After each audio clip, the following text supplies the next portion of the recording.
Ang kwento ni Tomby.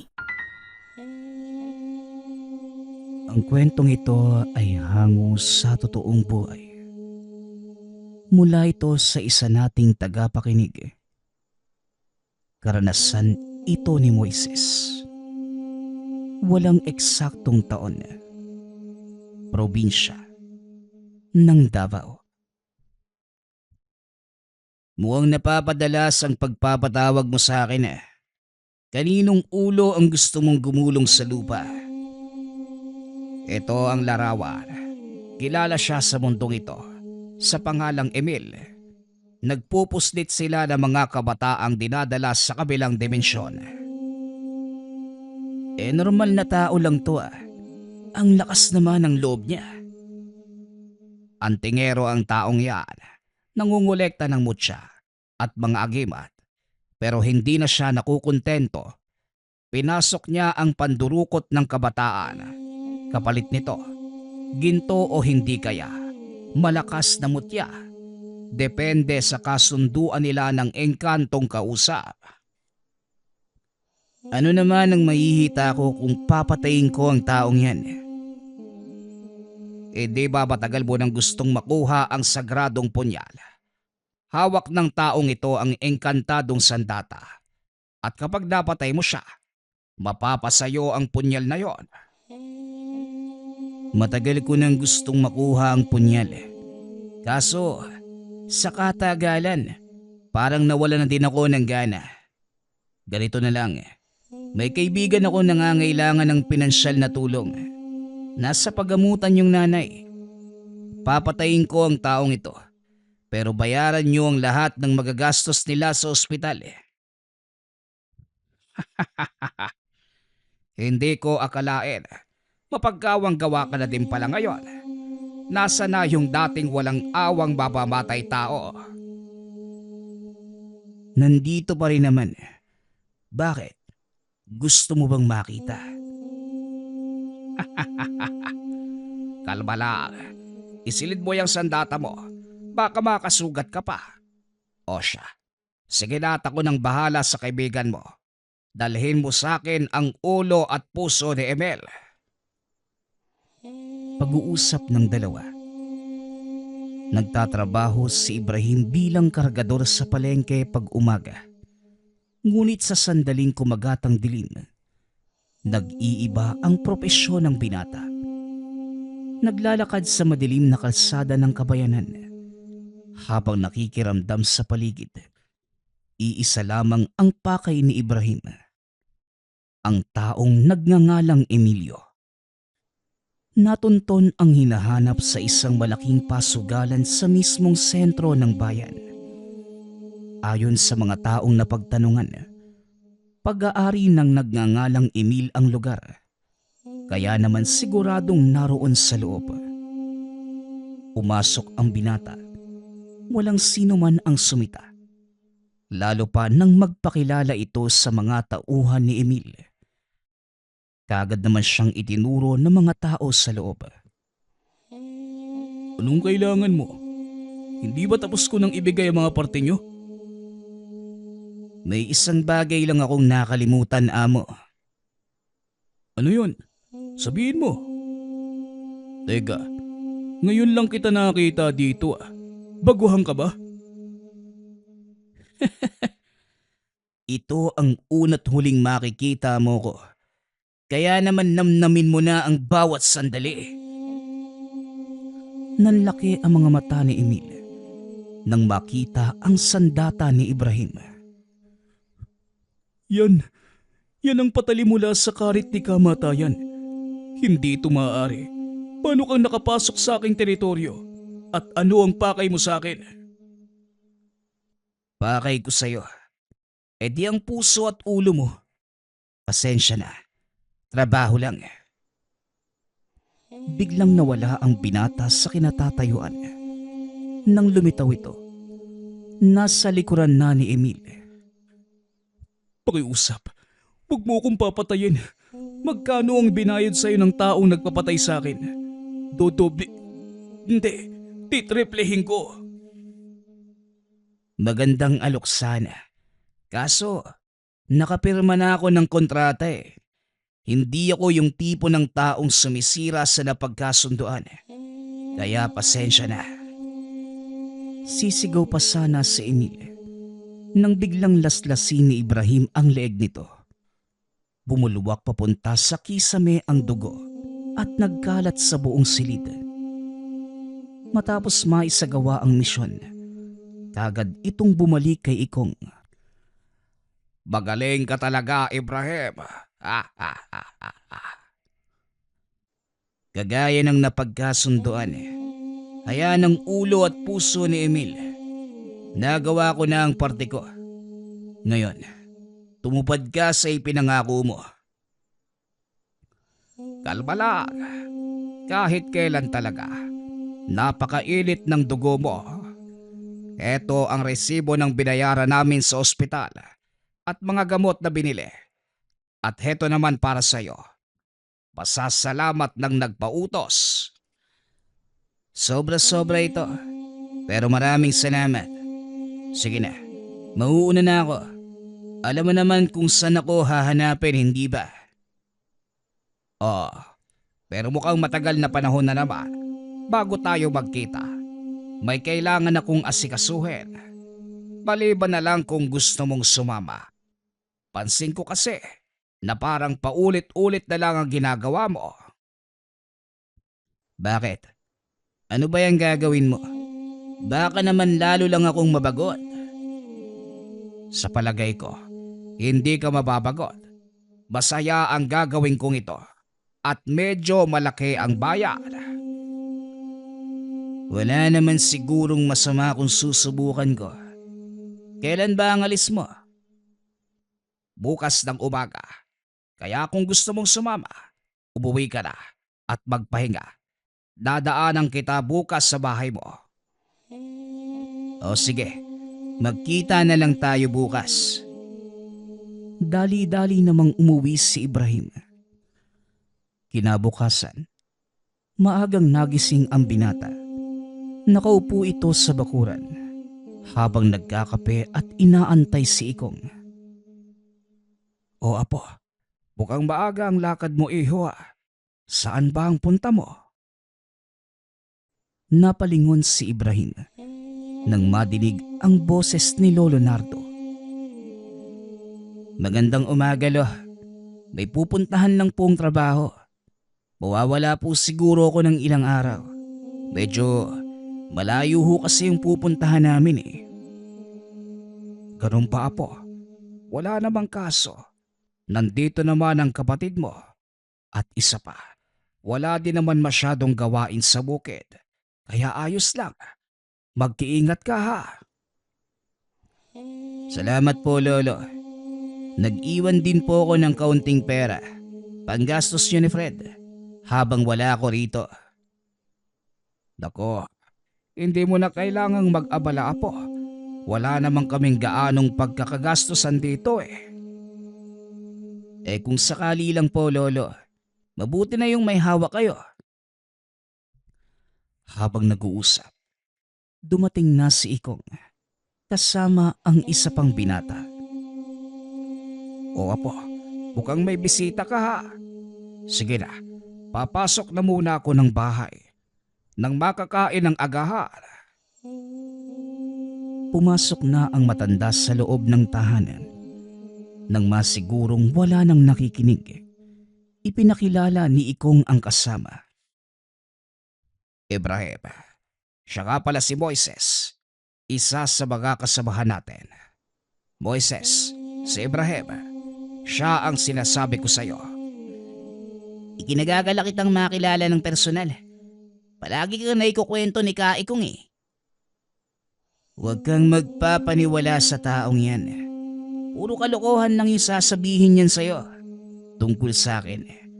Ako din, ikinagagala kitang makilala. Alam mo bang, matagal ko nang gustong makita kang makipaglaban. Ang sabi nila, magaling ka at marami ka nang napatay. Katamtaman lang. Ano Ikong, hindi pa ba tayo aalis? Nang akmang kukunin na ni Ibrahim ang gamit, biglang hinawakan ni Moises ang braso nito. Totoo din pala yung sinasabi nila, no? Na may pagkabastos kang kausap. Alisin mo ang kamay mo sa braso ko kung ayaw mong tuluyan kung ihiwalayan sa katawan mo. Kumalma ka lang. Nakikipagkaibigan lang ako sa'yo eh. Huwag kang masyadong mainit dahil baka unang sabak mo pa lang, sumuko ka na. Sisiguraduhin ko sa'yo na hindi mangyayari ang bagay na yon at huwag ka lang harang-harang sa daraanan ko dahil hindi kita sasantuhin eh. Ramdam ni Ikong ang tensyon sa pagitan ng dalawa, kaya inawat niya ito bago pa magpang-abot. Oy, tama na yan. Aalis na tayo. Baka hindi pa natin abutan ng sasakyang papunta sa kabilang probinsya kung aantayin ko pa kayong matapos mag-away. Hindi tatagal ng 2 minuto sa akin ang isang to, kaya hayaan mo siyang sumugod. Pweh, mahaba na yung 10 segundo para sa'yo. Ano, simulan na ba natin? Di ka pa din talaga nagbabago, Moises. Ikaw pa din yung batang ubod ng yabang. Tatakbo-takbo din naman. Ikaw nga din, Manong Ibrahim eh. Tignan mo, lumaki lang yung katawan mo, pero ang hilig mo pa ding pumatol sa mga pangaasar ko. Nagulat si Ikong. Magkakilala pala ang dalawa. Walang iyang buhay to, oo. Nagsayang pa ako ng laway, kakapakilala sa inyo. Magkakilala naman pala kayong dalawa. Oo, Manong.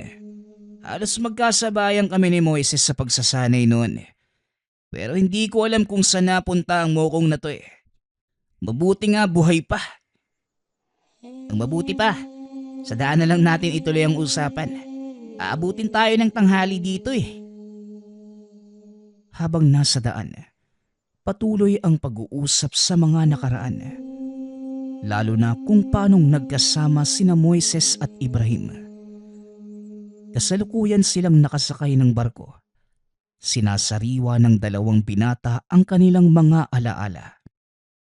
Tuloy lang sa kwentuhan ang dalawa hanggang sa nakatulog na si Ikong. Ilang oras pa bago tayo dumaong. Ang mabuti pa, bumawi muna tayo ng tulog, Moises. Kayo na lang yung matulog. Unang beses ko sa biyahe, kaya hindi ako dinadalaw ng antok. O sige, ikaw ang bahala. Nakaidlip si Ibrahim ng ilang oras. Nagising na lamang ito nang madinig ang malakas na ingay sa barko. Manong, nandito na po tayo. Gumising na kayo. Dali-daling tumayo si Ikong. Dumungaw sa bintana. Aba, nandito na nga tayo. Makinig kang mabuti, Ibrahim. Ang lugar na pupuntahan natin ay pugad na mga batikang antingero. Marami ang hahamon sa atin. Kaya hanggat maaari, umiwas ka. Sino ba ang pakay natin dito? Di ba nasabi sa'yo ni Manong Ikong? Ang mga antingerong nakatira sa lugar na to ang pakay natin. At alam mo kung Hindi na ituloy ni Moises ang sasabihin. Dahil biglang tinakpa ni Ikong ang bunganga nito. Alam mo, kahit kailan talaga, hindi mo mapigilan yung bunganga mo, Moises. Maaring may nakikinig sa atin. At sa oras na mapurnada ang misyon natin dito, pare-pareho tayong uuwi ng bangkay. Kaya mag-iingat ka. Mamaya ko sasabihin sa inyo ang detalye. Kaya habang naglalakbay tayo papunta sa lugar na magiging kasama natin, manahimik muna kayo at walang magsasalita. Lalo na kung pag-uusapan ninyo ay tungkol sa misyon. Manong naman, nakagat ko pa tuloy yung dila ko. Pasensya na. Nadadala lang po ako sa sitwasyon. Bagay lang sa'yo yan. Napakadaldal mo kasi. Pagkababa ng pantalan, Wala ni isa sa kanila ang nagsalita. Hinayaan ng mga itong dalhin sila ni Ikong sa sinasabing kasamahan. Hindi naman ito kalayuan dahil ang sentro ng operasyon ay ang mismong bayan. Ipinapakilala ko sa inyo si Mang Remodor. Siya ay isa sa mga mapagkakatiwalaan natin dito. Hanggang sa nakarating ang tatlo sa isang maliit na kubo. Napapaligiran ng makapal na taniman ng tabako ang lugar. Kaya halos hindi napapansin na may bahay doon. Maligayang pagdating sa aming bayan. Siguro naman, alam nyo na ang mga patakaran. Yun nga ang hindi ko natalakay sa kanila, Manong. Biglaan din kasi ang lakad namin. Ganun ba? Pues, ako nang magpapaliwanag sa inyo. Ang pangunahing misyon nyo sa lugar na ito, hanapin at patayin ang mga sumusunod na tao. Habang nagsasalita ang matanda, isa-isang naglitawan ang mga nilalang na may dalang papel. Napatayo pa si Ibrahim. Inilabas ang sandata. Dahilan para magtakbuhan ang mga elemento. Huwag kang mag-alala. Mga alaga ko sila. Isilid mo ang iyong sandata at natatakot sila sa'yo. Wala naman silang gagawing masama. Huminahon ang binata. Isinilid ang punyal. Matapos ay muli itong naupo. Pasensya na ho kayo. Akala ko kasi mga kalaban eh. Mga mensahero sila ng aking kliyente. Pagmasdan nyo ang mga larawan sa papel na yan, sila ang mga taong kailangan nyong hanapin. Perwisyo na sila sa ating kliyente. Marami na sa kanyang kalahing engkanto ang napatay na mga taong yan dahil lang sa paghahagilap ng mutya. Base sa sinasabi mo, engkanto ang nagpapapatay sa kanila. Ang pinagtataka ko, bakit hindi sila mismo ang gumawa ng paraan para maapula ang ganitong problema? Bakit kailangan nilang humingi ng tulong sa atin? Magandang katanungan. Kinakailangan ng mga engkanto ang serbisyo natin dahil hindi sila pwedeng sumira sa kasunduan. Sandali nga lang, ang gulo eh. May kasunduan sila sa mga antingerong yan. Tapos gusto nilang ipapatay. Oo, Ibrahim. Dahil ang mga taong yan ang mismong lumabag sa pinagkasunduan. Pinapatay nila ang mga engkantong nagkakaloob ng mutya sa kanila sa takot na bawian sila ng mga ito at muling kunin ang mga mutya. Nauubos ang mga kalahi ng ating kliyente. Matagal na panahon na din nilang iniinda ang ganitong problema. Sa madaling sabi, ang mga engkanto na rin mismo ang naglagay sa mga sariling paa nila sa hukay. Pambihira.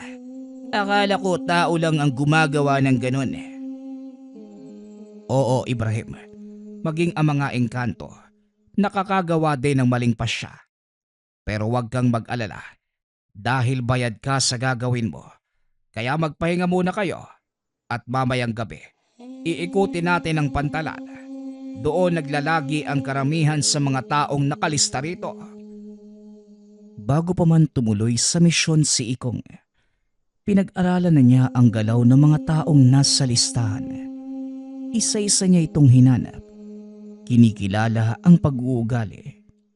Ipiniliwanag din sa mga kasama ang posibleng lakas na taglay ng mga antingerong kalaban.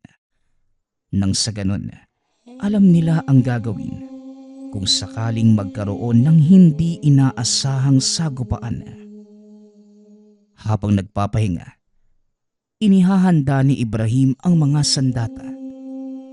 Napansin naman ito ni Moises at hindi maiwasan na magtanong. Ang ganda ng punyal na yan, Manong Ibrahim. Saan mo nakuha yan? Nanlaki ang mga mata ni Moises habang nakatitig sa talim ng sandata.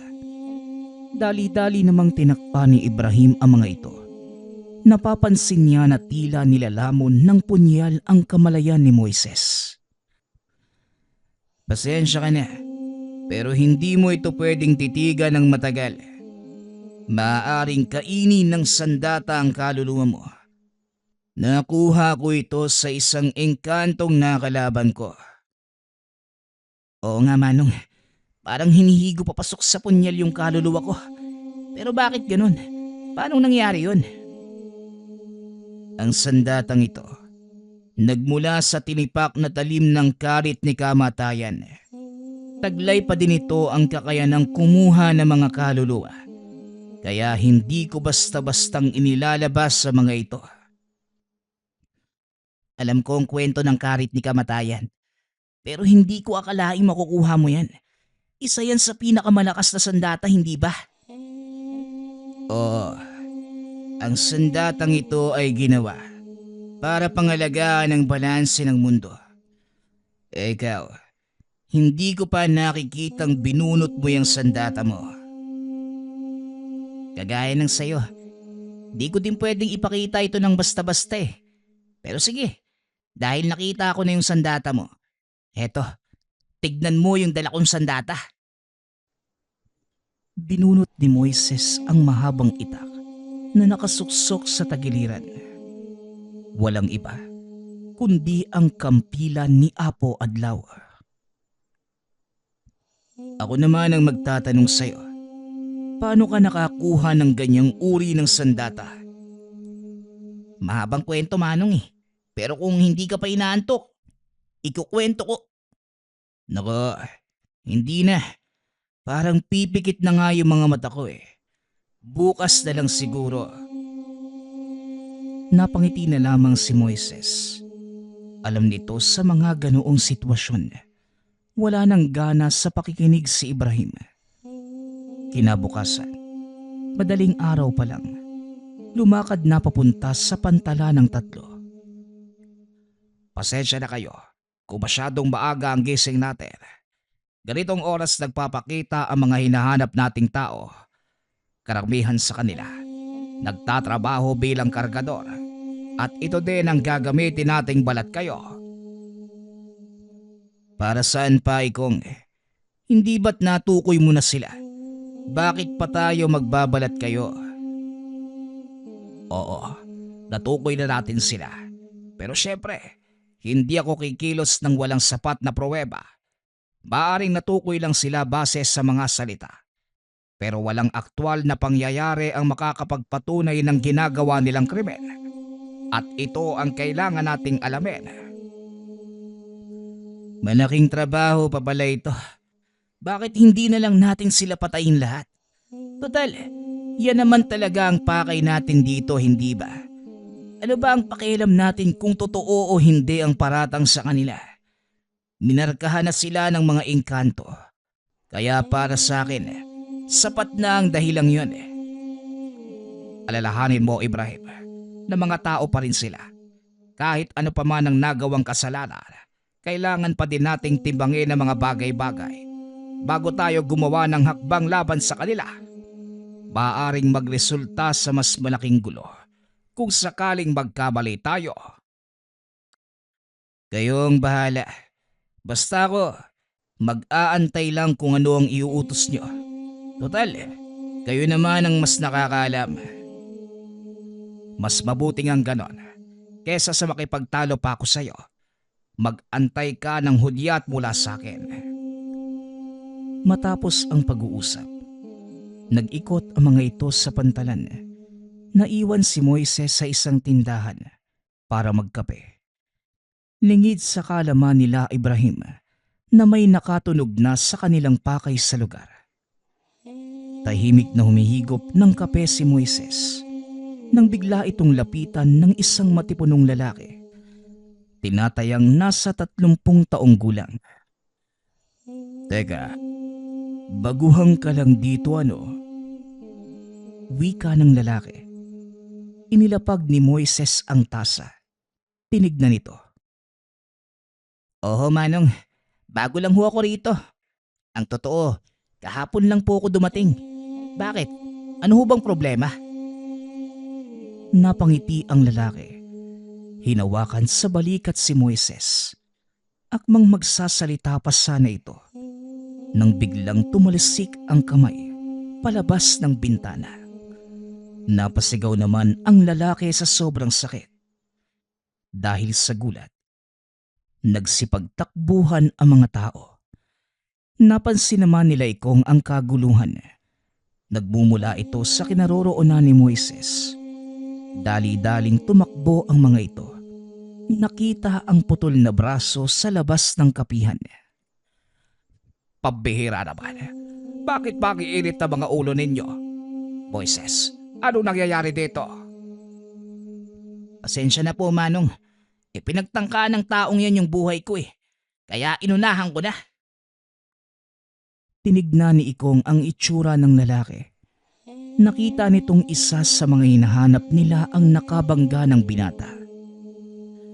Ilang beses ko bang sasabihin sa'yo na huwag mo pairalin yung init ng ulo mo sa ganitong lugar? Napapaligiran na tayo ng mga tao. Isang maling galaw lang, siguradong kukuyugin tayo ng mga yan. Isa siya sa mga hinahanap natin. Hindi rin malayong nandito ang iba pa. Pagkakataon na natin to. Teka, walang gagawa ng anumang hindi ka nais-nais. Mukhang tama ang hinala ko. Kasamahan nga ng taong ito ang nasa paligid. Mukhang hindi na tayo makakatakas dito, Manong. Kaya ganito na lang yung gawin natin. Paramihan tayo na mapapabagsak. Ang matatalo, manlilibre ng tanghalian. Gusto ko yan eh. Sa totoo lang, nababagot na din ako eh. Ano Ikong, sasali ka ba? Naku naman, kakasabi ko nga. Hindi na naituloy ni Ikong ang sasabihin. Nagsipagsugod na ang mga kasamahan ng lalaking naputulan ng kamay. Eto na sila. Walang gagamit ng sandata, Moises. Sabay atake sa mga kalalakihan. Wala nang nagawa si Ikong. Dahil tila kulang pa ang mga kalalakihang yun sa dalawa. Weh, ito na ba yung pinagmamalaki nyo? Manong Ibrahim, ilan yung napabagsak mo? Di ko na bilang eh. Pero alam ko, marami. Mukhang tabla yung laban ah. At dahil wala kang ginawa, Manong Ikong, ikaw ang manlilibre ng tanghalian. Napakamot na lamang ng ulo si Ikong dahil sa nangyari. Hindi nito inaasahang ganong kabilis mapapabagsak ng dalawang binata ang napakadaming kalaban. Mabilis na umalis sa lugar ang tatlo. Habang kumakain, napag-usapan ng mga ito ang mga nangyari.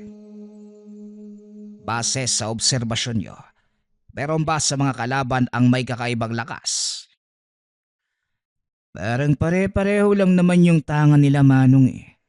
Sa hula ko, iisang grupo lang talaga ang pinanggalingan ng mga yon. Isang aral lang din yung alam nila. Medyo nakakabagot nga eh. Kasi wala man lang nagbabato ng tigalpo. Tama ang sinabi ni Mang Remo doon. Puro pang pisikal na lakas ang tanga ng mga tagapantalan.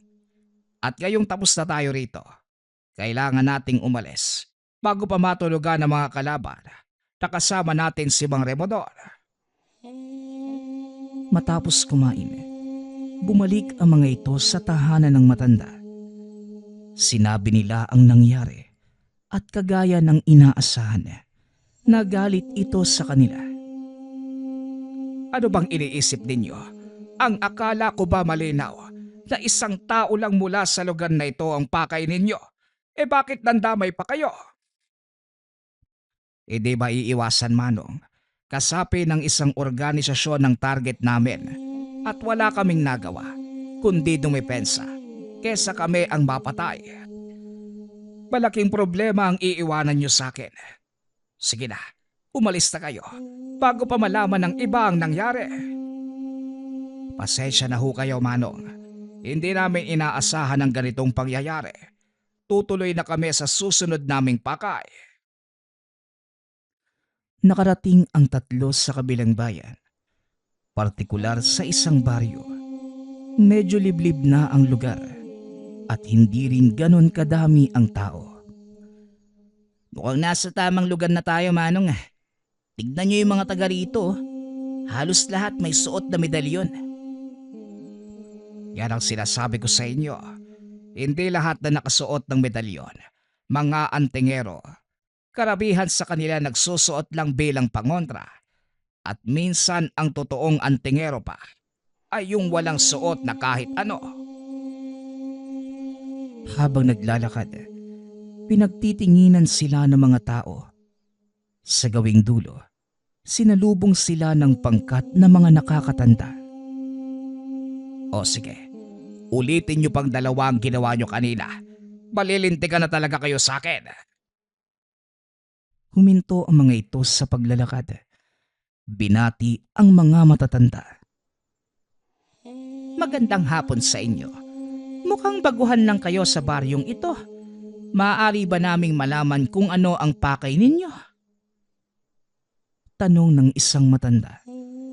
Nagkatinginan ang tatlo na tila hinihintay kung sino ang magsasalita. Magandang hapon ho. Napadaan lang po kami at naghahanap ng matutuluyan. Bibihira ang mga taong napapadpad sa lugar na ito, kaya wala din masyadong nag-aalok na matutuluyan. Pero kung sanay kayong matulog sa munting kubo, meron ako. Ang pangalan ko nga pala ay Emong. Isa sa mga nakakatanda sa baryong ito. Ang pangalan ko naman po ay Ikong.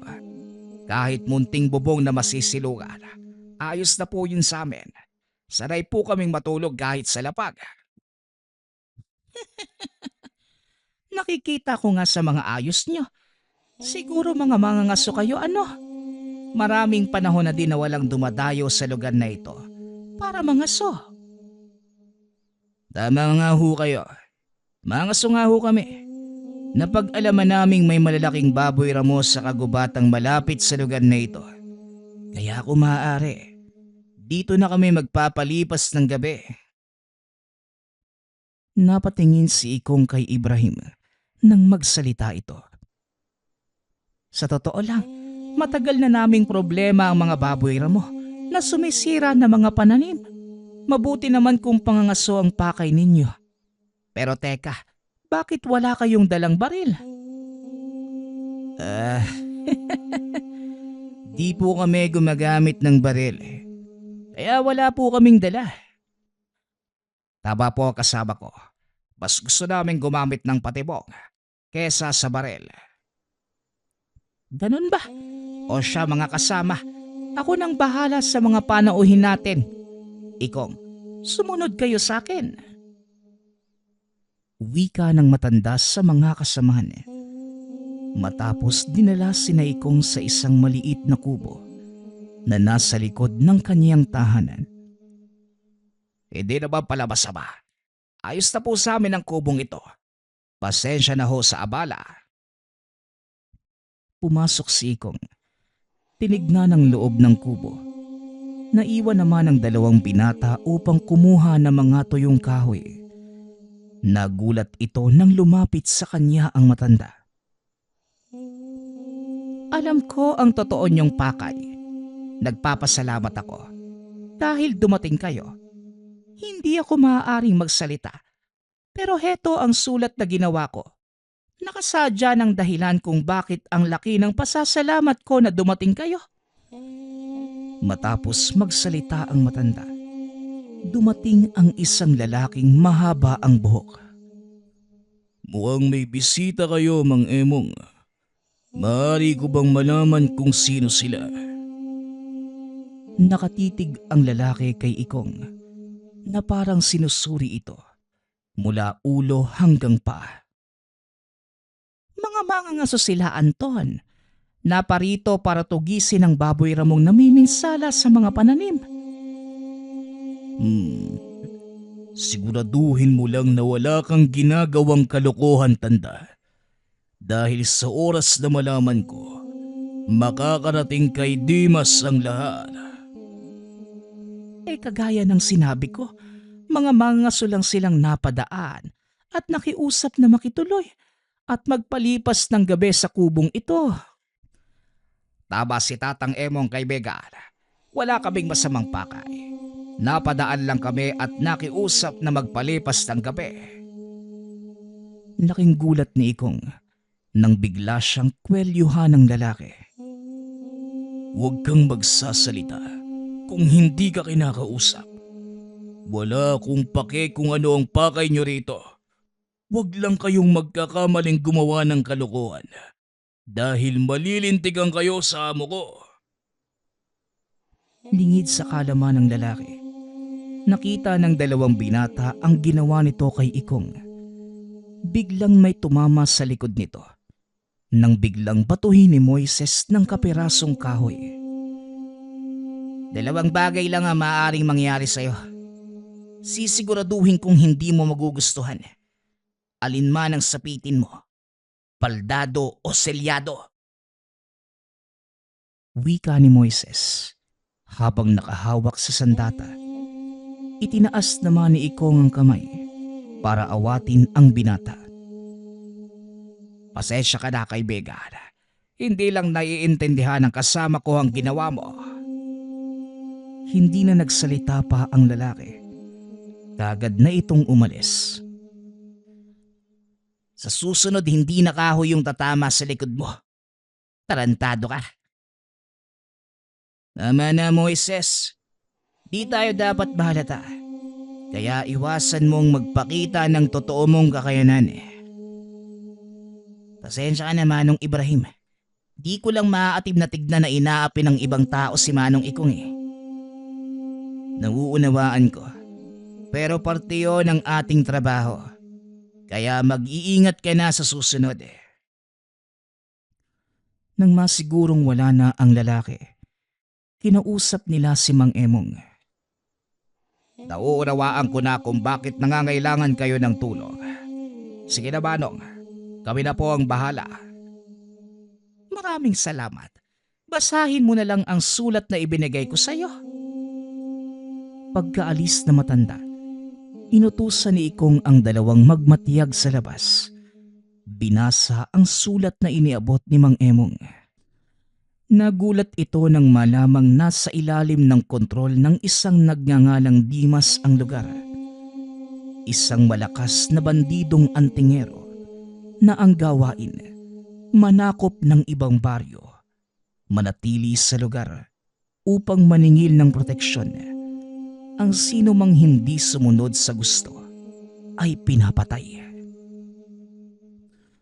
Sira ulo pala talaga yung Dimas na yan . Dapat hinayaan ko na lang si Moises na tapusin yung lalaking pumunta rito kanina. Ang Dimas na ito, isa sa mga hinahanap nating tao. Bukang hindi magtatagal. Makakaharap na natin siya. Pwede bang ibalato muna sa akin yung Dimas na yan ? Hindi mo na kailangang magsalita. Ikaw na ang bahala sa kanya. Alam nilang hindi basta ang makakalaban. Ayon sa sulat ni Mang Emong, maging ang mga may kaalaman sa baryong ito natatakot na harapin ang grupo. Kinabukasan, pumasok sina Ikong at Moises sa gubat para maglagak ng mga patibong. Naiwan sa kubo si Ibrahim. Bahagi ito ng plano. Alam ng tatlong babalikan sila ng pangkat dahil sa nangyari kagabi. Nakahiga si Ibrahim sa mga dayami habang hinihintay ang pagdating ng mga kalaban. Hindi naman ito nagkamali dahil ilang minuto lamang matapos umalis sina Ikong, nagsidatingan na ang mga ito. Mukhang ikaw ang minalas na naiwan . Nasaan ang mga kasama mo? Tanong ng lalaking nagngangalang Anton. Pinaikutan ng mga ito si Ibrahim habang nakahiga. Pasensya na, wala sila rito . Nagpunta ng gubat para maglagay ng mga patibong. Kaso lang, nandito naman pala ang mga huhulihin namin . Anong sinabi mo? Mukha ba kaming mababangis na hayop? Bakit? Hindi ba? Bumunot ng itak si Anton. Tinutukan ito sa leeg. Sigurado ka na ba sa gusto mong gawin, kaibigan? Baka pagsisihan mo lang rin. Wala ka sa lugar para magyabang. Tumingin ka sa paligid. Hindi mo ba nakikitang napapaligiran ka namin? 1 laban sa 10.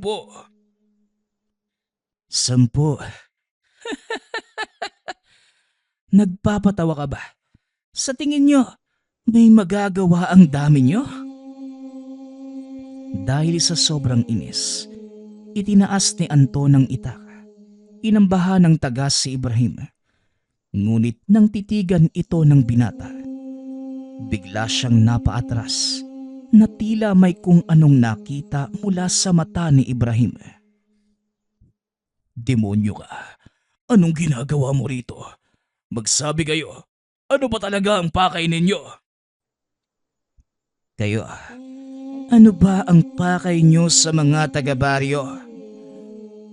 Wala kang pake kung ano man ang pakay namin sa mga taga rito. Umalis na kayo.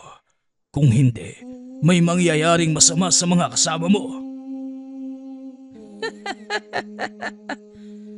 May mangyayaring masama sa mga kasama ko. Sigurado ka ba? Lalo namang naasar si Anton sa sinabi nito. Itinuloy ang pagtaga. Ngunit laking pagtataka ni Anton. Hindi niya magawang ilapat ang talim ng itak sa leeg ng binata. Tumayo naman ng dahan-dahan si Ibrahim. Nagsipag-atrasa naman ang mga kasamahan ni Anton. Lalo na nang bunutin nito ang kanyang sandata. Malaking pagkakamali ang ginawa mo, kaibigan. Sabay wasiwas ng sandata. Hindi nagawang kumilos ni Anton. Binitawan na lamang nito ang sandata.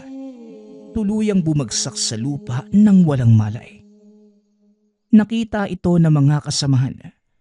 Ang paglabas ng itim na liwanag sa sandata ni Ibrahim. At nang makitang hindi gumagalaw si Anton, nagsipagsugod ang mga ito.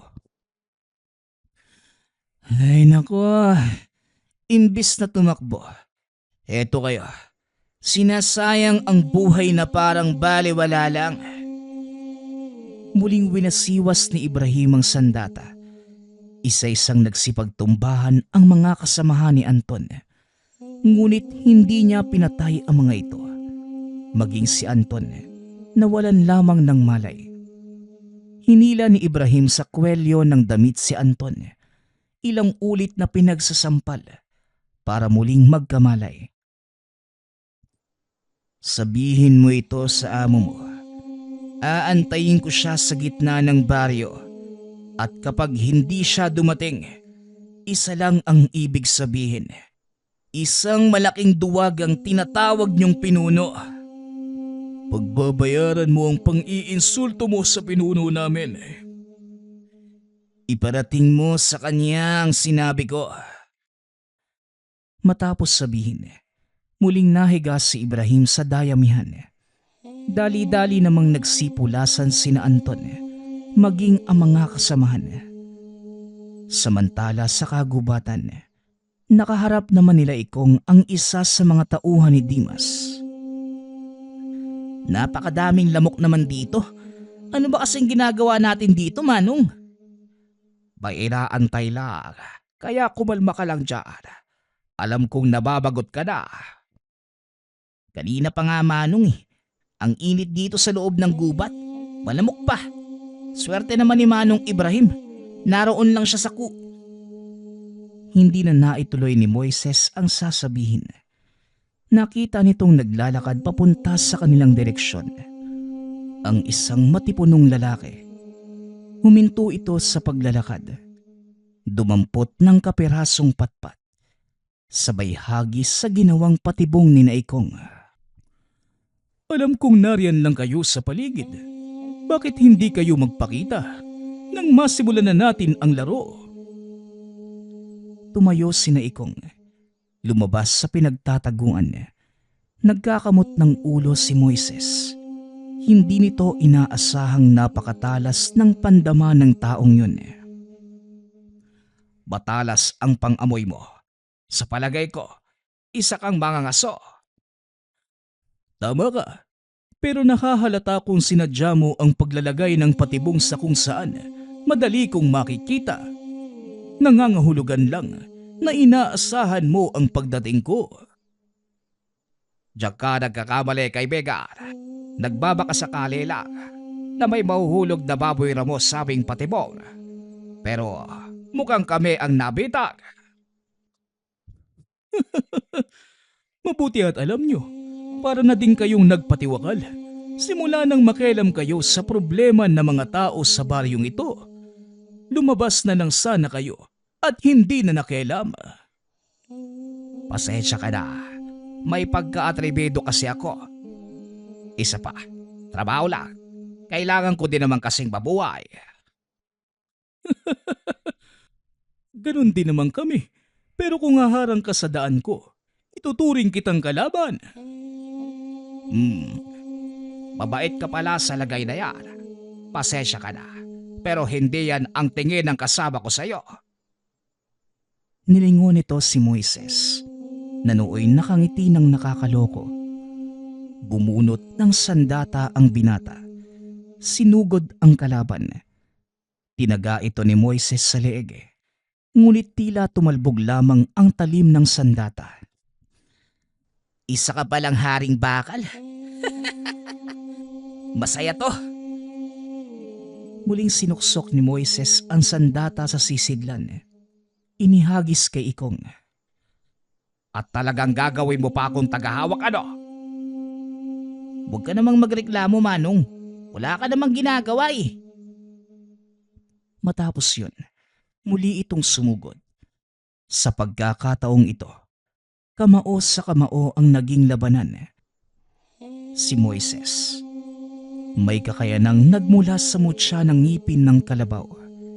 Ito ang pinagkukunan ng kakaibang lakas. Dagdag pa ang pangil ng kidlat na nakabaon sa binti nito, na siya namang nagbibigay ng ibayong liksi at bilis sa pagkilos. Sunod-sunod na atake ang tinanggap ng kalaban. Noong una, hindi nito ramdam ang tindi ng mga suntok ng binata. Ngunit bandang kalagitnaan, tila unti-unti nang nangihina ang depensa nito.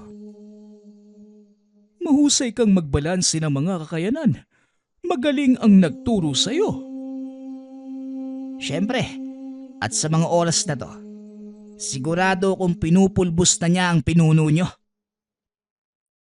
Samantala, balik tayo sa kubong tinutuluyan ng tatlo. Nakahiga pa din si Ibrahim sa mga dayami, habang hinihintay ang pagdating ng pangkat ng kalaban, kasama ang pinuno nito. Ay nako, nakakabagot naman ang mag-antay rito. Mapuntahan na nga lang si... Hindi na ituloy ni Ibrahim ang sasabihin. Kasama ka ba ng mga taong nanggugulo dito sa baryo? Napangiti si Ibrahim nang madinig ang boses ng isang lalaki. Naramdaman ang puwersa nito. Sa wakas, dumating ka na rin. Hindi na ako mababagot nito. Alam niyo ba kung anong pinasok niyong gulo? Teritoryo ko ang lugar na ito at nasa ilalim ng proteksyon ko. At sino mang manggulo, makakatikim ng kaparusahan. Tumawa ng malakas si Ibrahim na parang iniinsulto ang pangkat ng kalaban. Ikaw si Dimas, hindi ba? Alam mo ba kung gaano kalaki yung nakapataw na pabuya sa ulo mo? Ipinakita ni Ibrahim ang papel na may larawan ni Dimas. Normal lang naman siguro sa isang bandido ang hanapin ng otoridad, hindi ba? Pero ang alam mo ba, karangalan para sa akin ang bilang ng mga numerong nandyan sa ilalim ng pangalan ko. nangangahulugan na mataas ang halaga ng ulo ko at marami ang maghahangad na kunin ito. Kaya nga nandito ako para pagulungin niyang mamahalin mong ulo sa lupa. Wika ni Ibrahim, sabay sugod. Hindi man lang namalayan ni Dimas ang gagawin ng binata, kaya hindi nito nailagan ang pagsalakay. Nagtamo ito ng malaking sugat sa dibdib. Ngunit laking gulat ng binata dahil kagad din itong naghilom. Tingnan mong mabuti ang nagagawa ng kapangyarihan ng mga mutya. Kung magagamit mo ito ng maayos, gagawin kang immortal ng mga makapangyarihang bertud mula sa kalikasan. Yan mismo ang rason kung bakit kailangan kitang patayin. Nangungunsumi na sa'yo ang isang angka ng engkanto at nakiusap na patayin ka. Sa palagay mo, may magagawa ka ba? Tingnan mo ang nangyari sa sugat na binigay mo sa akin. Alam kong hindi pangkaraniwan ang tangan mong sandata. At kung ordinaryong tao lamang ako, malamang sumama na ang kaluluwa ko. Nakangiti lang si Ibrahim. Hinayaang magyabang si Dimas.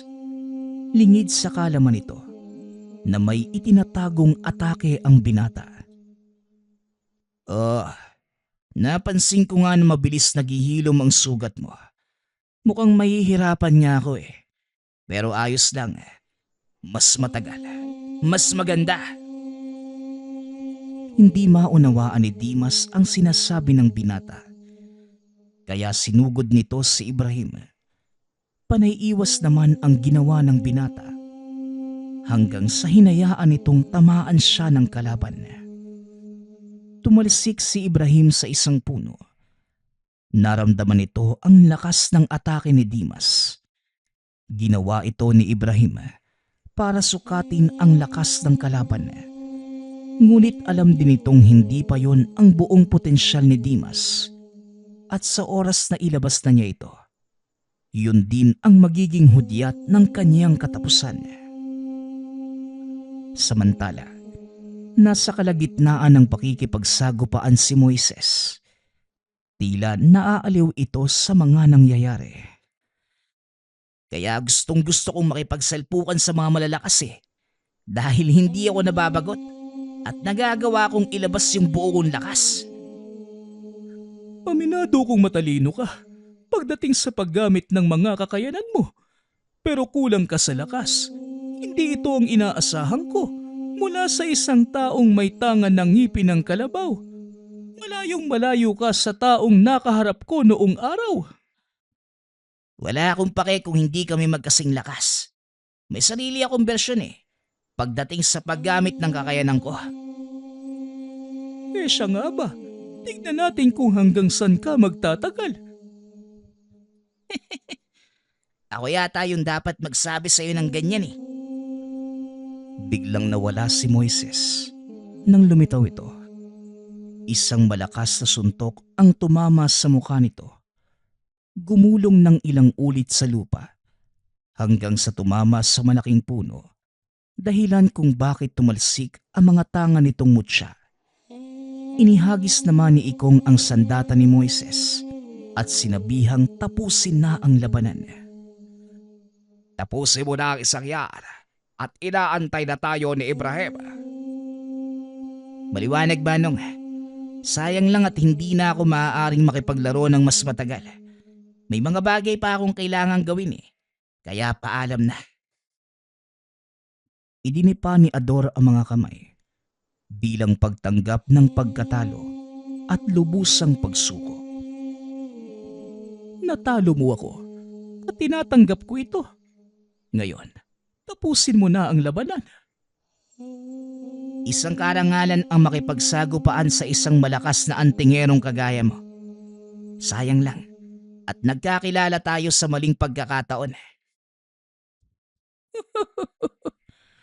Sana sa susunod nating buhay, maging magkaibigan na tayo. Yan din ang hinihiling ko. Pero sa ngayon, paalam. Matapos ang pag-uusap, tinagpas ni Moises ang ulo nito. Tuluyang natunaw ang katawan hanggang sa maging alikabok. Bakit mo siya binigyan ng pagkakataong mabuhay sa ibang pagkakataon? Hindi ito ang inaasahan ko sa iyo, Moises. Hindi masamang tao si Ador, Manong. Nagkataon lang na nagkakilala kami sa maling pagkakataon. Tara na, puntahan na natin si... Hindi na naituloy ng binata ang sasabihin niya. Narinig nito ang malakas na kalabog mula sa kinaroroonan ni Ibrahim. Puka, nagkakasagupaan na si Ibrahim at yung Demas. Huwag kang makikialam ha. Hayaan mo siyang tapusin ang laban. Kahit anong mangyari, huwag kang makikisali. Maliwanag, Manong. Tara na. Gusto ko nang makita kung paanong makipaglaban si Manong Ibrahim. Dali-daling tumakbo ang dalawa, pabalik sa kinaroroonan ni Ibrahim. Nadatnan niya itong nakikipagpalitan ng atake sa isang matipunong lalaki. Mahaba-habang oras na din ang ginugol ng mga ito sa pakikipaglaban. Ngunit tila walang kapaguran ang magkabilang panig. At habang tumatagal, lalong lumalakas ang mga binibitawang pag-atake. Ramdam ng dalawa ang malakas na yanig sa bawat pagtama ng kamao ni Ibrahim sa katawan ng kalaban. Napapansin din itong hindi magawang tamaan ni Dimas ang binata. Unti-unti na ding bumabagal ang kilos nito, na may kung anong pumipigil sa kanyang mga kamay. Siguro, ngayon nararamdaman mo na ang unti-unting panghihina at pagbigat ng katawan mo. Ano, kaya pa ba? Ilabas mo na ang buong lakas na itinatago mo. Nang sa ganon, maging mas masaya ang laban natin. Hindi na nagsalita si Dimas. Ramdam na nito ang panghihina. Ang ikinakatakot pa, nailabas na niya ang buong lakas. Akmang aatake na sana ito nang biglang nakaramdam ng panghihina. Teka, anong ginawa mo sa akin? Bakit ako nanghihina? Kung natatandaan mo, ang sugat na ibinigay ko sa iyo gamit ang sandatang to. Alam mo ba ang bisa? Ang sandatang yan mula sa tipak ng talim ni kamatayan. Tama ka. At ang kakayanan nito, unti-unting higupin ng kaluluwa at lakas ng sino mang masusugatan. Kahit hindi ko na ginagamit ang punyal, patuloy pa ding umiepekto ang kakayanan. At nang mga sandaling inilabas mo ang buo mong kakayanan, tuluyang gumana ang itinanim kong patibong sa katawan mo. Hinila ni Ibrahim ang kadenang nakakabit sa katawan ni Dimas. Hindi man lamang ito napansin ng lalaki. Naramdaman na lamang niya na tila may patalim na unti-unting tumatarak sa kanyang puso. Bumulwak ang dugo sa bunganga nito hanggang sa tuluyang mapaluhod. Tumalon pa itaas si Ibrahim. Nakaumang ang dulo ng patalim sa ulo ng kalaban. Buong lakas na itinarak ang sandata na naging dahilan ng agarang kamatayan. Ang gara ng sandata mo, Manong ah. Hindi ko alam na may ganyan palang kakayanan yung karit ni kamatayan. Kaya nga hindi ko ito ginagamit sa normal na mga tao. Pero sa pagkakataong to, ibang usapan si Dimas. Hindi na normal ang katawan niya. Mukhang isinanla ng taong yan ang kaluluwa niya sa demonyo. Matapos ito, lumabas ang engkantong kliyente na sinasabi ni Ikong. Ibinigay lamang ang kabayaran sa kanila. Dito na nagiwahiwalay ang tatlo. Umuwi si Ibrahim sa kanyang baryo. Nagpundar ng sariling lupang sakahan ng binata. Piniling mamuhay ng simple Si Moises naman, ipinagpatuloy ang pagiging manunugis. Paminsan-minsan, dumadalaw ito kay Ibrahim upang makipag-inuman. Nananatili ito ng ilang araw at muling aalis. Sa kabila ng pagiging simpleng mamamayan, hindi pa din naalis kay Ibrahim ang kakayanan. Sa tuwing may nakikita itong mali, lalo na sa mga taong may kaalaman sa lihim na karunungan, na ginagamit ang kaalaman upang manlamang ng kapwa, pinapatawan niya ito ng kaparusahan. Lahat ng ito dahil kay Ibrahim at kaniyang tangan na punyal mula sa karit ni kamatayan. Nagpapasalamat nga pala ako sa lahat ng sumusuporta sa ating channel. Nawa ay patuloy niyong suportahan at pakinggan ang ating mga kwento. Hanggang sa muling pakikinig. Paalam.